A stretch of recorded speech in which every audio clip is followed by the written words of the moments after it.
آزادی کے ساتھ اسلام جڑا ہوا تھا.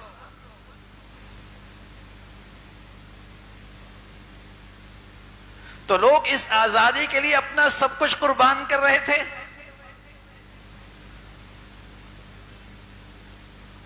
لیکن 70 سال سے ہم نے اسلام سے بے وفائی کی. بدقسمتی ہے اس ملک کی، اسے 70 سال میں ایک بھی ایسا حکمران نہیں ملا جسے اپنی ذاتی زندگی اور قومی زندگی میں اسلام قابل ترجیح ہو. اس کی ذاتی زندگی میں، انفرادی زندگی میں اور قومی زندگی میں اسلام اس کی سب سے بڑی ترجیح بن جائے.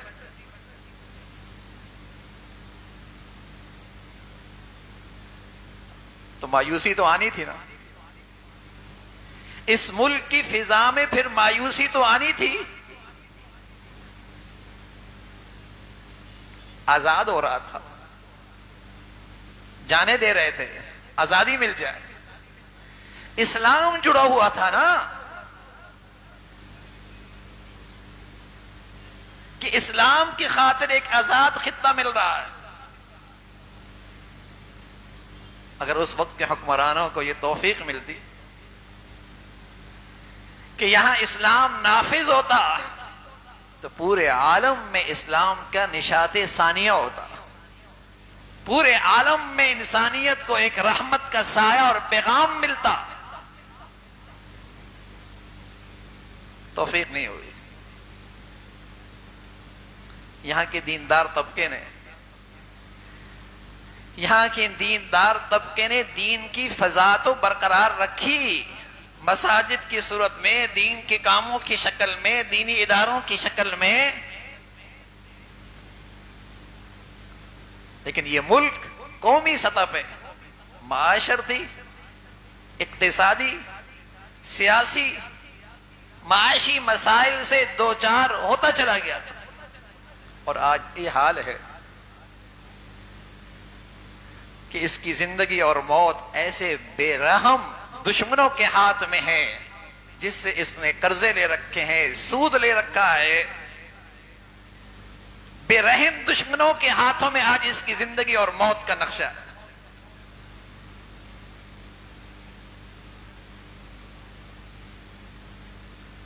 حالانکہ دانشمند قومیں ہمیشہ عددی اکثریت پر فخر کیا کرتی ہیں کہ ہماری بڑی تعداد ہے. عددی اکثریت کہ ہماری تعداد زیادہ ہے. ابھی سعودی نائب وزیر آیا تو اس نے آپ کے ملک میں اتنی بڑی عددی اکثریت ہے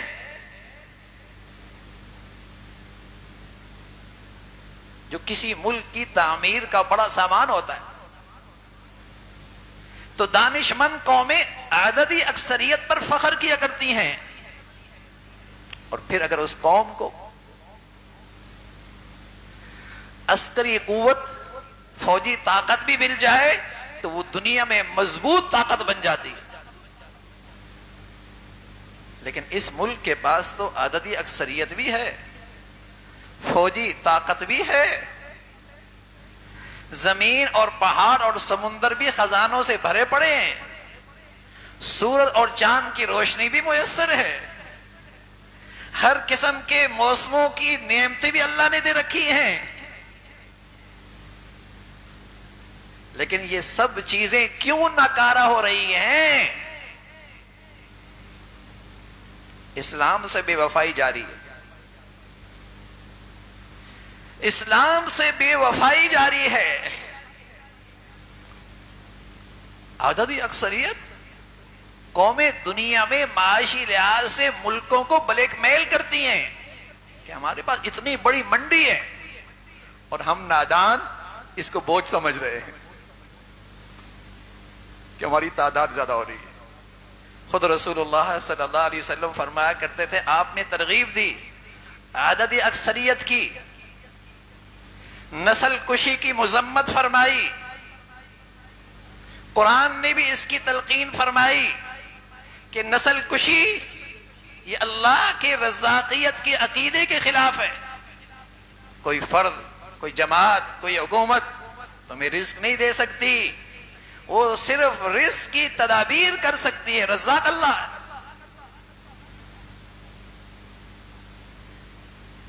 آپ کے پاس تو عددی اکثریت تھی، فوجی طاقت تھی، عسکری طاقت موجود تھی، زمین، سمندر، پہاڑ خزانوں سے بھرے ہوئے تھے، سورج چاند کی چمکتی روشنی تھی، اور ایسے شاندار موسم، پھر کیوں غیروں کے اور بے رحم دشمنوں کے محتاج کیوں بنے؟ نہ اہل لوگ جو اسلام سے بیزار تھے، جن کی ذاتی زندگی میں بھی اسلام نہیں تھا اور قومی زندگی کے اندر بھی اسلام ان کی ترجیح نہیں تھی، اس کا نتیجہ ہے کہ آج ہم آزادی کی برکات سے محروم ہو رہے ہیں، اور ہماری نئی نسل اس قدر مایوس ہو چکی ہے کہ یہاں رہنا نہیں چاہتا۔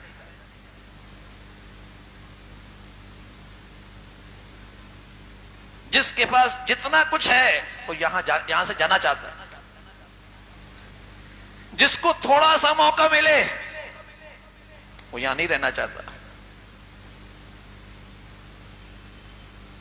ہم نے 70 سال سے قوم نہیں بنائی، ذہن سازی نہیں کی، اسلامی خطوط پر اپنی قوم کی تربیت نہیں کی کہ آج کا سرمایہ بھی جا رہا، وسائل بھی جا رہے، افرادی قوت بھی جا رہی۔ ہمیں تو کہتے ہیں تمہاری افرادی قوت تمہارے لیے بوجھ بنی ہوئی ہے، ہاں؟ اور دنیا کی مشینیں جہاں بوڑھے بوڑھے ہیں انہی افرادی قوت سے چلانا چاہتے ہیں۔ فضا ایسی بنا دی کہ ہمیں اپنے ملک سے مایوس کر دیں، تاکہ یہاں کی دولت، یہاں کے وسائل، یہاں کی افرادی طاقت باہر جائے اور صرف باہر جا کر نا امید نہ ہو، فخر بھی کرے میں تو فلاں ملک گیا ہوں۔ کتنی بدقسمتی ہے۔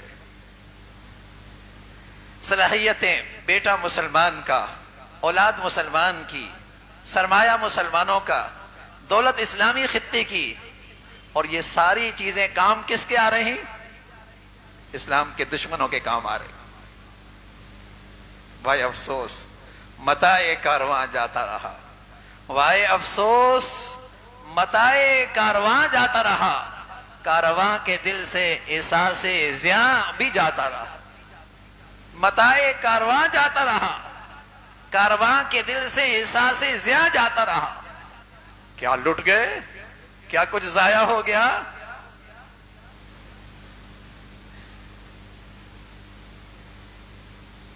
جانے والا اپنے آپ کو شرمندہ نہیں سمجھتا، فخر کرتا ہے میں اس ملک سے جا رہا ہوں،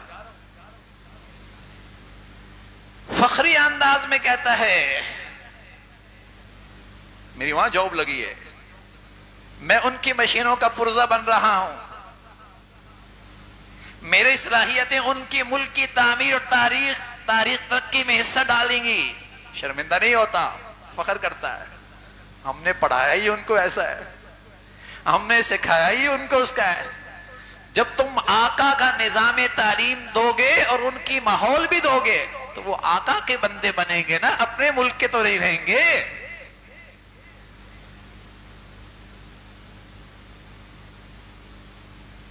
ستر سال سے قوم نہیں بنائی، معاشرتی مسائل ہم کوستے تو ہیں اپنے معاشرے کو،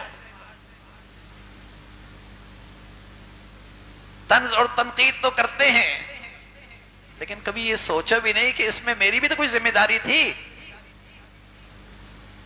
میں اس ملک کے لیے کیا کر رہا ہوں، میں اس ملک کے لیے کتنا کارآمد ہوں، میرا کتنا حصہ ہے اس ملک کی تعمیر میں،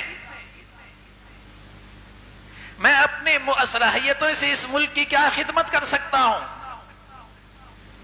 ہمارے بزرگوں نے جب اس ملک کو آزاد کیا اور یہ آزاد ہوا تو عجیب بات فرمایا یہ خطہ آزاد نہیں ہوا، یہ ملک اسلام کے لیے آزاد ہوا ہے، اور اس کی قدر و منزلت ہمارے نظر میں ایسی ہے جیسے مسجد کی ہوتی۔ اس کی قدر و منزلت ہماری نظر میں ایسی ہے جیسے مسجد کی ہوتی ہے. یہ ہمارے ہاں یہ ایسا محترم خطہ ہے، اسلام کے نام پہ لیا گیا.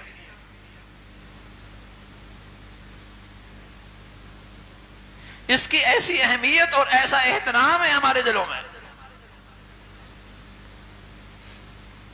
لیکن اس سوچ کے ساتھ اور اسلام کے خطوط پر اگر اس نئی نسل کی، اس قوم کی تربیت ہوتی تو آج ہر آدمی اس کی خدمت میں جتا ہوا ہوتا. لیکن آج جس کو جہاں موقع ملتا ہے، جس ادارے میں موقع ملتا ہے، اس ملک کو کھوکھلا کر رہا ہوتا ہے، اس ملک کو لوٹ رہا ہوتا ہے، اس ملک کی تباہی میں اپنا حصہ ڈال، جس کو جہاں موقع ملتا ہے. ہاں، شریف وہی ہے جس کا ہاتھ نہیں پہنچتا، جس کو موقع نہیں ملتا. بدقسمتی ہے. تو میرے عزیزو، یہ ملک اسلام کے ساتھ جڑا ہوا تھا، اس کی آزادی اسلام کے ساتھ جڑی ہوئی تھی.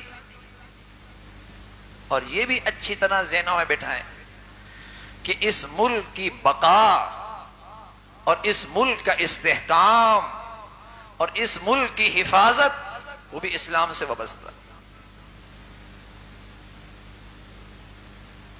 اس ملک میں مختلف قومیں ہیں، مختلف زبانیں ہیں، مختلف قبائل ہیں، مختلف لوگوں کی بولیاں ہیں.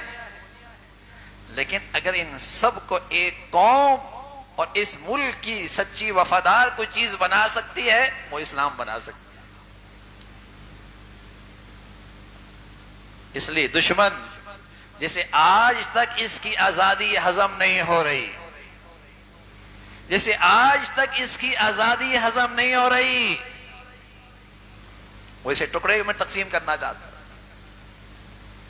وہ علیحدگی پسند لوگوں کی پیچھے سے سپورٹ کرتا ہے، بلکہ علل اعلان بھی جو دین دشمن ہے اس ملک میں، ملک دشمن ہے،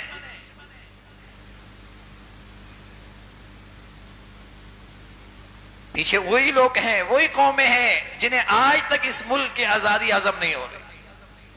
لیکن اللہ کا وعدہ تھا، اللہ کا وعدہ ہے، بولا یبدلنہم من بعد خوفہم امنا. اگر تمہارے ملک میں اسلامی قوانین نافذ ہوتے تمہارا خوف امن سے بدل جاتا. اگر تمہارے خطے میں اسلامی قوانین نافذ ہوتے تو تمہارا خوف امن سے بدل جاتا، تمہیں باہر بھی امن ملتا اور تمہارا اندر بھی چین اور سکون سے رہتا. تم اندر کے لحاظ سے بھی چین اور سکون میں رہتے اور تمہاری جان و مال، عزت و آبرو بھی تمہاری محفوظ ہوتی. اگر تم نعمت اسلام کی قدر کرتے، جس کے لیے تمہیں آزادی ملی، تو اللہ تمہیں یہ انعام بھی دیتا اور آزادی کی یہ برکات بھی تمہیں نصیب ہوتی کہ تمہارا خوف امن سے بدل جاتا، تمہاری بے چینی اور بے سکونی سکون سے بدل جاتی. تو میرے عزیزو، آزادی کی نعمت کی ہم نے قدر بھی کرنی ہے اور اس ملک کی تعمیر اور حفاظت میں اپنا حصہ بھی ڈالنا ہے. یہ اس ملک کا ہم پہ حق ہے. اللہ رب العزت ہم سب کو اس کی توفیق نصیب فرمائے. وآخر دعوانا الحمدللہ رب العالمین.